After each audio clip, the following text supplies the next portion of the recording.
Um, those two losses back to back, obviously it hurts, but I think when we had time to learn and really settle down on it, we learned a lot about what we can fix. And it's the same way going into this week. We know that we have a lot to fix, and I think the mindset is there. I don't know if y'all got a chance to really see practice, but the energy of practice was up today on both sides. I really loved it, enjoyed it. And I think that's just the feeling that we need to have. It's just we trending upwards. And, we just go in there Monday. We can't think about the past. Obviously, it stings that we lost two back-to-back, but we have to look into the future, and we have to do what we have to do and execute. That's what we're capable of. Energy up, of course, because of you. You're always dancing out there. Obviously, Jalen Carter out. Big loss for this defense. What does that do, and how much shuffling will have to kind of go around to make up for what he brings to the table? Yeah, not much shuffling. We all hands on deck. That's one mentality we have as a defensive line. I know the young guys are ready. We've been training them since they've been here for that. And I was just really excited to get game experience, because the more game experience that they have, the more that they can play in these big-time games, and it won't affect them as much. But with the coaches that we have, I'm not concerned. Me and Mo is going to step up and do our part, and we have to make sure that we keep this thing rolling, because, it's obvious that, we're going to be, missing Jalen, but at the end of the day, we just can't wait to get him back, and we have to keep working until then. We haven't seen much of Ty so far this year. What have you seen behind the scenes that makes you think he's ready? Practice reps.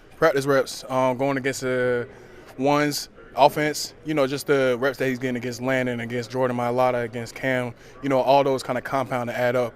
And so when he gets this opportunity to go against, a former Eagles player, Mekhi back then, or, somebody that's on the Chargers line, we have full confidence in him that he can go out there and execute. It's more about the mindset that he has, carrying it out there and understanding that he is meant to be here. He is here for a reason. And it's the same thing I went through as a rookie. I kind of didn't have a lot of experience going into this, and, looking at the offensive line, I was like, man, these guys got years of experience on me.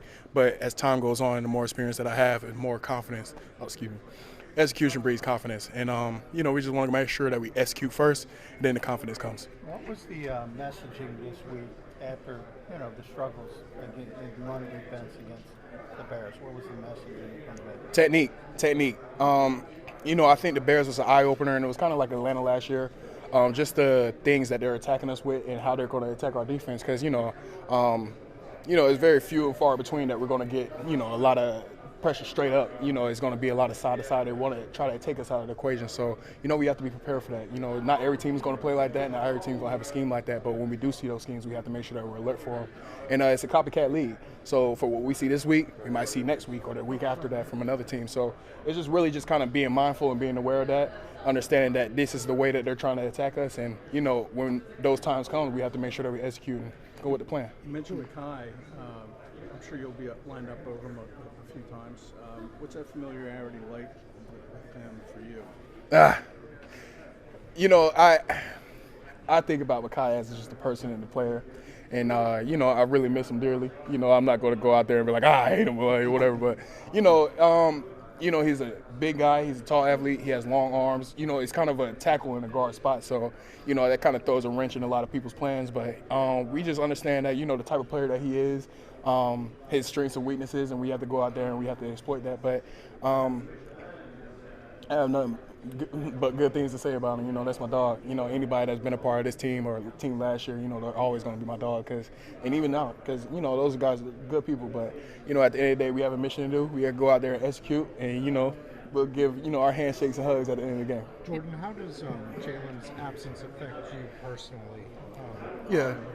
Does it change anything for how you play or what you do?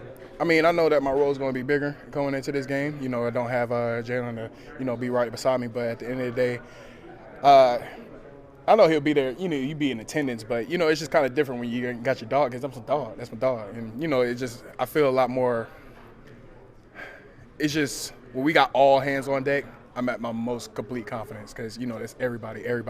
And everybody eats. That's what we expect when we go into the game. Everybody on the defensive line, we expect to eat.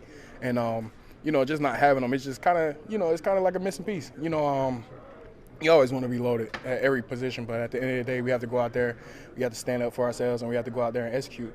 And I'm not worried about the execution part. This is the team that we have, there's the mentality that we have. We'll go out there and execute every game, but, it's just going to be for the 2 weeks or however long it takes for him to get back and recover, it's just going to be sad a little bit. Yeah, and you guys have I mean, obviously you played 2 games without him and stuff, but those were kind of like last minute type of things. Like, does having a week to prepare, like knowing that he's not going to be there, does that help at all? I mean, I guess I really can't say. It's like practice as usual for us. But we go. Hey, young bull, get out my interview. You drawn? Stop playing. But nah, like I was saying, it's just practice. It's practice as usual for us. When he comes back and he's recovering and everything, just get back to business. And we know the expectations outside of this building, sky high always. And despite losing 2 straight, you see this team right now with 8 wins, top of the NFC, top of your division. How much do you still feel like, despite the losses, the season is right in front of you? Yeah, I mean, our goal is to go 1-0 each week. At the end of the day, the record, whatever happens at the end of the season, we're ready for it, we're prepared for it. We just want to make sure that we have opportunity to play in the playoffs. But when that time comes, each week is just 1-0, 1-0. We worry about it when the time comes, but at the end of the day, we cross that bridge when we get to it.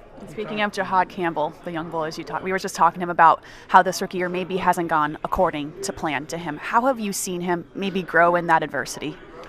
I understand the impact of having good vets in your room. Like my rookie year, I'm sure everybody can attest to this, was not according to the plan that I wanted. But, it takes time to learn. It takes time to understand the game and to understand that, the time that you're spending now, you might not be seeing the field as much as you want to, but the reps that you're taking, the reps that you're watching are invaluable.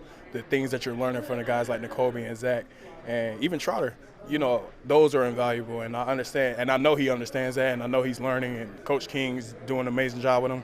And when this time comes, he's going to be ready. So I'm not